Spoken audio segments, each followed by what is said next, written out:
Alright, what is up guys? This is a Tone or Max here, and today I'm going to be talking about something that's been pretty controversial the last like week or two that it's been announced, maybe 2 weeks, and that is the cover art for The Party Never Ends. So this is the cover art that they went with. Some people are mad because they think that his Juice WRLD's estate isn't handling his posthumous albums very well. That's a separate issue from the cover art. Two big things that a lot of people are missing from this. One, a lot of people just think this is ugly. Two, a lot of people don't know that Juice WRLD was a fan of Takashi Murakami. And a lot of people just don't know who Murakami is. They see this cover and then they're used to seeing stuff like his other album. You know, this.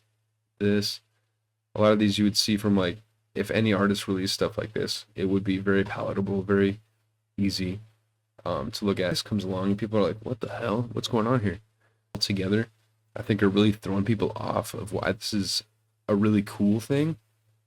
And as a Murakami fan myself, a bunch of different music collabs in the past, and I've been a big fan of all of them. I just love his trippy aesthetic, which ties in very well to Juice WRLD's lyrics and lifestyle. And I've been a Juice WRLD fan since like his first, the like, I think it was called the 8 mixtape or something. So I've faded in and out of fandom, but I've been a fan since like the very beginning for Juice. I don't want to hear any of this like blah blah blah Juice WRLD fan blah blah blah, because I've been there through all the albums, all the singles, all the rise to fame. I wanted to make this video because it's been surprising to me that people like the Needle Drop, and so many people on Twitter just openly think this cover sucks, and their main reason for that is like, he looks weird.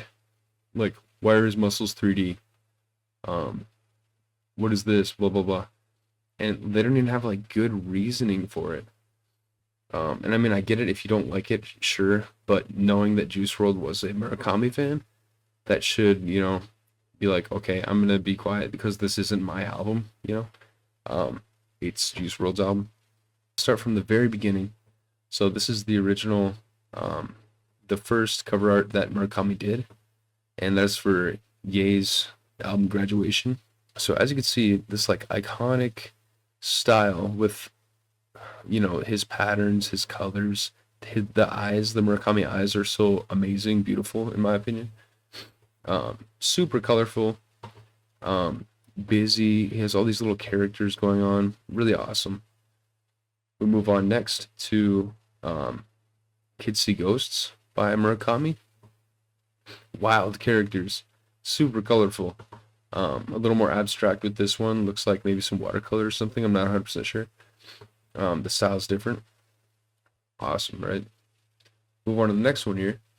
We have J Balvin. Double check that real quick. I'm not a fan of his. I mean, I probably like a song or two. Yeah, J Balvin. So his album, Colors. Really awesome cover art. Super busy. Crazy. The eyes, his signature flower. Awesome artwork. Then we have his collab for the album cover art for New Jeans. I think it's an EP, but their EP Supernatural. Sick cover art. I love this. So it's pretty much flipping this iconic flower that he's used a ton of times into like a cat, it looks like, in my opinion, which awesome. Has the iconic eyes simplified down. And then that brings us to today, his Juice WRLD collab. He's done a ton of clothing collabs. He's done a few other music video collabs and stuff like that too. And then here's the Fortnite wallpaper that he made for them too. And then here you can kind of like see all these little characters that are so fun. These are some characters he's used a lot in the past. And some people were zooming in on these and being like, what is this guy? What is he supposed to be? Blah, blah, blah. What even is this? I know a lot of people were doing that with the original cover. And it just shows the weirdness about it too. It's like, that's not how you are supposed to interpret art in general. I don't think it's like, okay, let's go in and pick apart every little design detail. Unless you're doing realism, I don't think that's how you're supposed to digest art in general. So I think that's a silly way to approach it, and a disingenuous way to approach it, because some people have looked at this and been like, why is his skin 4 different colors?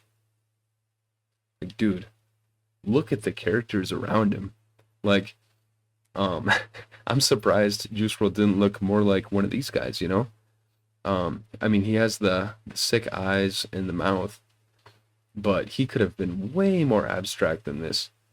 Um, and I think it's a really, really cool. It's almost showing like a psyched out Juice WRLD. It's showing like his like real body, like in the impressionist style of Murakami, through his eyes, seeing this like trippy, drugged out, crazy world with all these like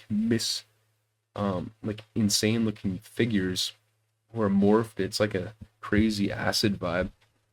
I'm not a huge fan of the galaxy background myself, but you know, I think it still looks really cool. That's the only part that I thought was a little off for me. Personally, I'd rather it be all illustrated. Um, but looking back, you know, this is kind of the same style that he's done. These are the realistic clouds, or realistic looking clouds. Realistic background with his characters. And then he has the full illustrated vibe. So I think this fits really well. Archive of album art now. And I also think it's really cool. Murakami's getting older too.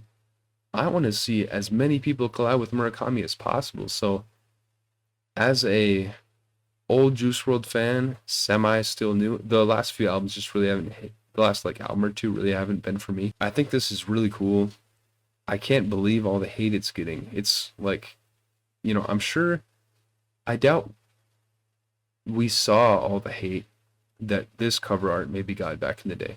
Because when did this come out? 2007. So like, we didn't have instant feedback. You know, people were buying the CD physically in stores.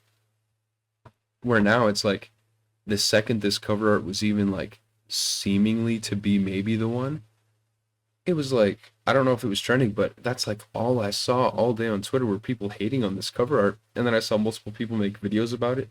And I thought, oh my God, dude, like what is going on? The Fortnite thing was really cool. I would bet money that it's gonna soar the album numbers, like just push the album numbers like crazy, because the amount of people that are like casual Fortnite fans who will now randomly have a Juice WRLD skin and be like, oh, who's this guy? And I heard like there was a stat like 14 million people or something went to the Juice WRLD Fortnite event. So that's super sick too. So that's like 14 million people, I'm assuming, hearing his music. I don't know anything about the event, but they almost always have like new albums playing and old songs playing too. So this is probably gonna do numbers, this new album. I couldn't be happier with this cover. I think the only thing that draws it back is the sky for me.